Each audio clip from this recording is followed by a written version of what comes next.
Alan wiped his hands on his jeans as he leaned against his bike outside the restaurant. The cool night breeze felt refreshing after a long evening of back-to-back deliveries. The moon was bright, casting a soft glow over the empty streets. Inside the restaurant, the staff were wrapping up for the night. One of the cooks called out, "Last order for you, Alan. Remote area, though. You sure you're good?" Alan shook his head, a dry, amused smile on his face. Yeah, no problem. Just one more, right? He grabbed the food bag, secured it on his bike. The streets felt calm, almost peaceful. The air smelled faintly of damp earth, and the trees along the road swayed gently under the moonlight. He loved this time of night. Quiet roads, cool air, no traffic. But as he approached the shortcut, that feeling changed. The road narrowed, trees crowded closer on either side. His phone's signal dropped to just one flickering bar. He pushed forward. The deeper he went, the quieter it became. The silence was filled by the soft crunch of gravel under his tires. Eventually, he reached the delivery location, a small cluster of 3 houses, each spaced far apart. The area felt strangely forgotten, like no one had lived there in years. The dim moonlight barely lit the houses, and none of them seemed right. Alan checked his phone, but the poor signal made it impossible to tell which house was the correct one. After a moment of hesitation, he chose the house with a faintly rusted gate. The metal creaked loudly as he pushed it open. He paused. The air felt heavy now, like something was pressing down on him. Shaking it off, he walked up to the door. The porch light flickered weakly, barely enough to see his own hand. He pressed the doorbell. He rang again, and again, still no answer. Hello? Food delivery. No response. He knocked harder. The door shifted slightly, not locked. Alan swallowed and pushed it open just enough to peek inside. Darkness swallowed everything. No lights, no movement. Only the faint outline of a dining table was visible, and on it, a half-empty bottle of water. Then, a clock's sudden, loud ticking echoed through the room. Alan's heart jumped. He spun around, barely stopping himself from bolting out the door. That's weird, he muttered, trying to calm his nerves.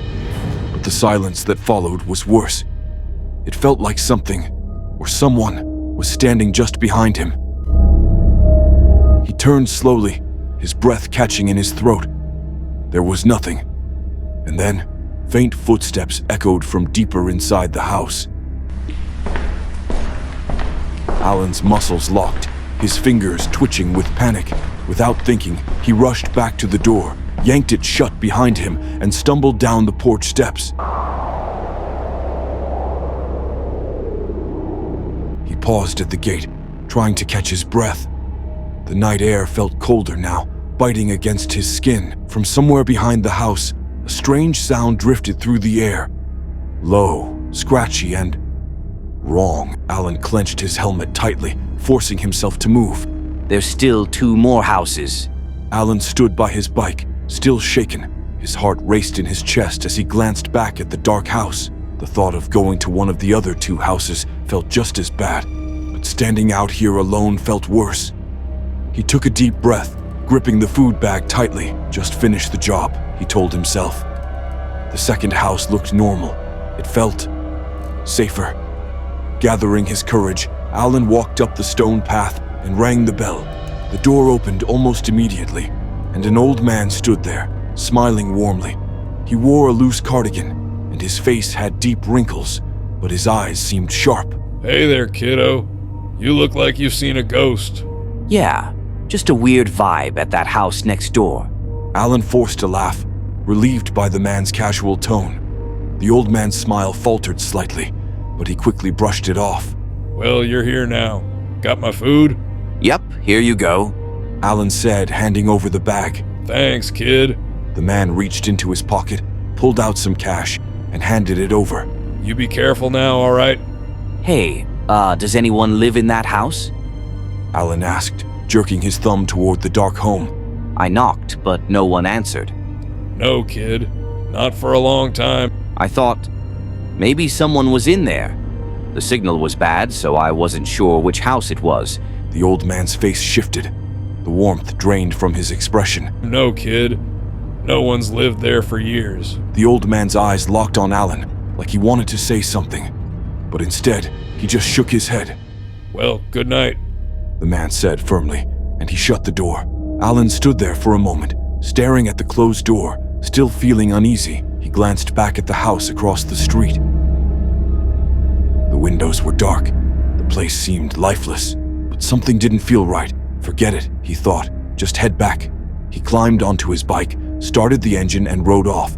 The night air felt colder now, and the moon, once bright and clear, had disappeared behind a thick layer of clouds. Back at the restaurant, Alan tossed his helmet onto the counter and slumped into a chair. He still couldn't shake the feeling that something was wrong. You all right, man? Just had a weird delivery. Before he could say more, the manager called out. Alan, got another order for you. Alan groaned and stood up, but then froze when he saw the address. It was the same location. Nope, I'm not going there again. The manager looked confused. Why? It's just a house. No, it's not. Alan's voice dropped to a whisper. He stared at the address on the slip of paper, feeling that cold sensation crawling back up his spine, like something from that dark house was still watching him, waiting.